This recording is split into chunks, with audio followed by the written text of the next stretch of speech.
hindi lang naman Liberal Party kasi yun, while yun ang kilala, di ba? Pero ang opposition naman, hindi lang LT.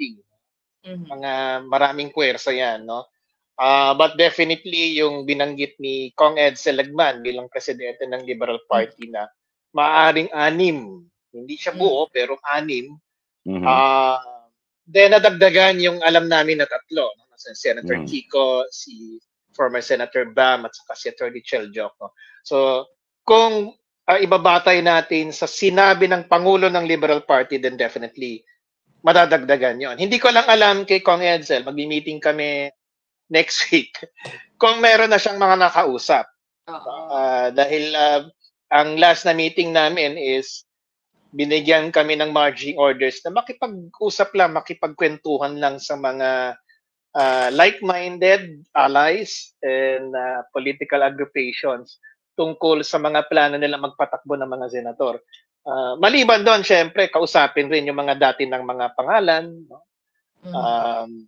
So ginagawa naman namin yon, pero wala pa talagang formal na mga decisions. Kaya medyo very significant rin yung binanggit ni Kong Ed Selagman na 6.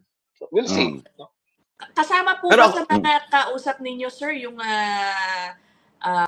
the progressive, ano tawag sa slate nila, yung makabayan na mag-launch daw ng full slate, pero isa pa lang sa ngayon ang na-announce sila officially, are you in talks with them?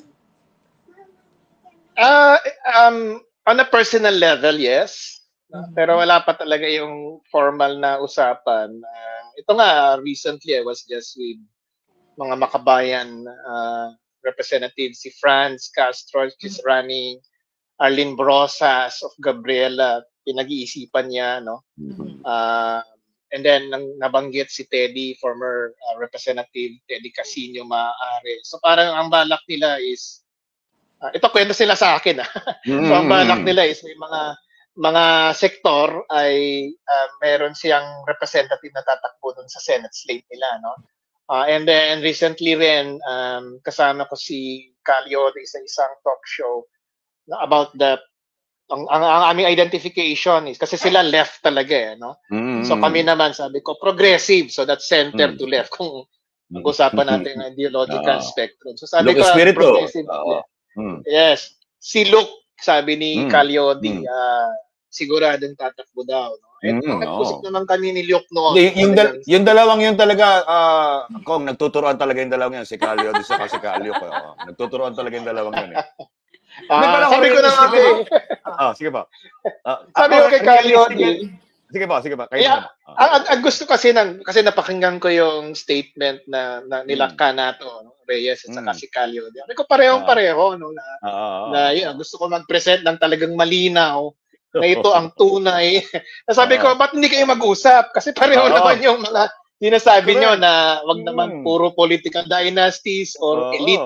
No? Yun daw ang mga Senate, mga political parties. So, kinakailangan isang Senate slate na progresibo at saka malino yung plataforma. They speak the same language, pero hindi sila nag-uusap. Hindi sila nag-uusap. So, sabi ko, it's high time na mag-usap-usap tayo kung gusto talaga nating na ipakita na itong alternatibo sa mga Marcoses at saka sa Duterte. So, hopefully, no, magkaroon ng kasi sabi nyo nga, Kong, no?